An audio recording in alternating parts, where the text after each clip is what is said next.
Hello everyone, আসসালামু আলাইকুম। আমি সঞ্জিদা বলছি চিটাগং থেকে। কেমন আছেন আপনারা সবাই? আশা করছি ভালো আছেন। আল্লাহর অশেষ রহমতে আপনাদের সবাই দোয়া আলহামদুলিল্লাহ আমিও ভালো আছি। চলে আসলাম আপনাদের মাঝে নতুন আরেকটা ব্লগ ভিডিও নিয়ে। আশা করি আপনাদের ভালো লাগবে। তো চলুন ব্লগটা শুরু করা যাক। সকাল থেকেই ব্লগটা শুরু করছি যেহেতু আজকে জুমার দিন। তো একটু আর্লি উঠেছি, আমাদের একটু কাজ আছে। জুমার দিন মানে হচ্ছে ব্যস্ততা হয়, ঘুরতে যাওয়া, মানে সব কিছু মিলায় আর কি।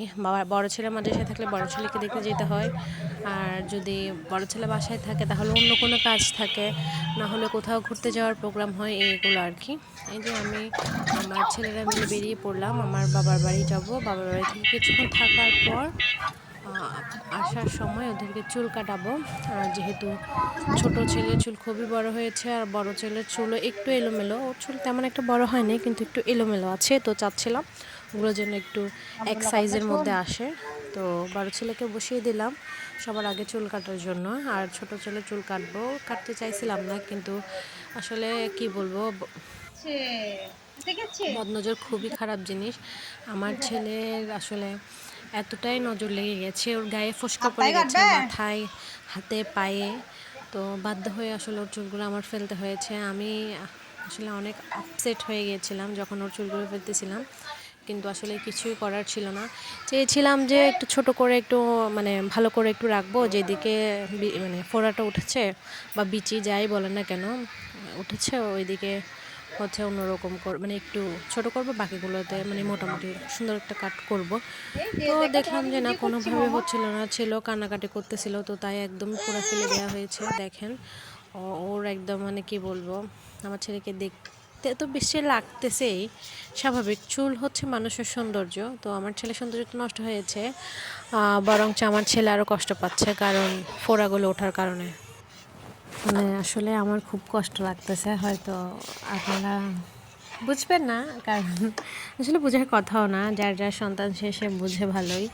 আর আমার ছেলের চুলগুলো মাশাআল্লাহ আমরা অনেক শখ করে রেখেছিলাম, আর ওর চুল যেহেতু খুবই সিল্কি অ্যান্ড সফট মাশাআল্লাহ, তো চাইছিলাম যে ওর চুলগুলো একটু বড় থাকবে, বাট হলো না। আসলে প্রত্যেকবারই এমন হয়, আমি ফলো করেছি যতবারই ওর চুলগুলো লম্বা হয়েছে মাশাআল্লাহ ওকে একটু চোখে লাগে তখনই একটা একটা মানে একটা না একটা কিছু হবে আর ওর চুল নষ্ট হয়ে যাবে, চুল ফেলে দিতে হয় বাধ্য হয়ে। যে শুক্রবার উপলক্ষে আমার শাশুড়ি পোলাও রান্না করেছে, চিকেন ফ্রাই করেছে, তারপর গরুর গোশত, মানে একদম মিক্স একটা করেছে, কারণ এখানে কলিজা, তারপরে হচ্ছে মানে যে গরুর সব রকম আইটেম এখানে আছে, হচ্ছে গরুর গোশত, কলিজা এসব মিক্স করে, তারপর একটা সবজি। এরপর পরদিন দেখেন আমার ছেলেদেরকে রেডি করিয়ে নিয়ে চলে যাচ্ছি, যেহেতু শনিবার। 2 দিনের আসলে একটু একটু করে আমি ক্লিপ নিয়ে রেখেছিলাম, মানে পুরোপুরি ভিডিও করিনি, তারপরে যতটুকু নিয়ে রেখেছি 2 দিন মিলে আপনাদের সাথে ভিডিওটা শেয়ার করছি। যে দেখেন আমার ছেলেকে কেমন লাগছে, মানে একদম শুকায় গেছে, তারপরে চুলগুলোর জন্য একটু মানে মোটামুটি ভালো লাগতেছিল, বাট চুলগুলো পরে যাওয়ার মানে ফেলে দেওয়ার পরেও ওকে আরও বেশি বাজে লাগছে, মানে কী বলবো। তারপরেও যাক, শরীর সুস্থ থাকুক, বেঁচে থাকলে কত চুল আসবে, এটাই চিন্তা করে মনকে সান্ত্বনা দিচ্ছি। তো বড় ছেলে আর ভাইয়ের মাদ্রাসা চলে আসলাম, ছিল একটু মন খারাপ করেছে, একটু একটু কান্না করছে, ভাইও কান্না করছে, সব কিছু মিলায় বুকে পাথর চাপা রেখে সবাইকে বিদায় দিয়ে আসলাম, কারণ শিক্ষা প্রয়োজন, করতে তো হবেই। তার মধ্যে আমি দিয়েছি আল্লাহর কোরআন শিখতে, এটা আমি কোনোভাবেই মায়া দেখাতে পারবো না, ওকে মায়া দেখিয়ে নিয়ে আসতে পারবো না। কষ্ট হচ্ছে ঠিকই, কিন্তু বুঝতে দিচ্ছি না, নিজেকেও না ছেলেকেও না। তো এসেই আবার হচ্ছে নাস্তা করলাম, ছেলে নাই, মন ভেঙে একদম ভালো নাই।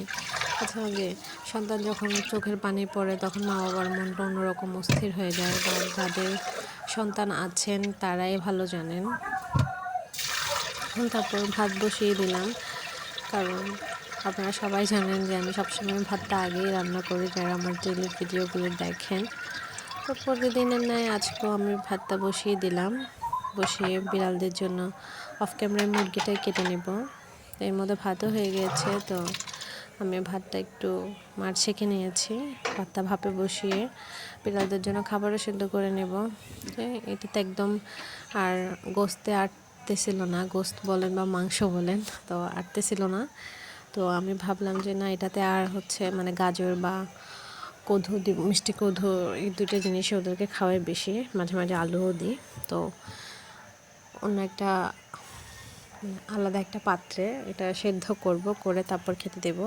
তো আজকে মিনিও একটা ব্লগ নিয়ে আপনাদের মাঝে চলে আসলাম। আশা করি আপনাদের ভালো লাগবে। ভালো লাগে একটা লাইক কমেন্ট শেয়ার করে দেবেন। আর আমার চ্যানেলে যদি নতুন হয়ে থাকেন, আপনাদের যদি ডেইলি লাইফ ভিডিও দেখতে ভালো লাগে, আমার চ্যানেলটা সাবস্ক্রাইব করে আমার পাশেই থেকে যেতে পারেন। আপনাদের একটা লাইক, একটা কমেন্ট আমাদেরকে নতুন আরেকটা ভিডিও বানাতে উৎসাহিত করে। তো আজকে আপনাদের সবার কাছ থেকে বিদায় নিচ্ছি। ইনশাআল্লাহ নেক্সট কোনো ভিডিওতে আবার দেখা হবে। সবাই ভালো থাকবেন, সুস্থ থাকবেন, আমার সন্তানদের জন্য দোয়া করবেন। আল্লাহ হাফেজ, আসসালামু আলাইকুম।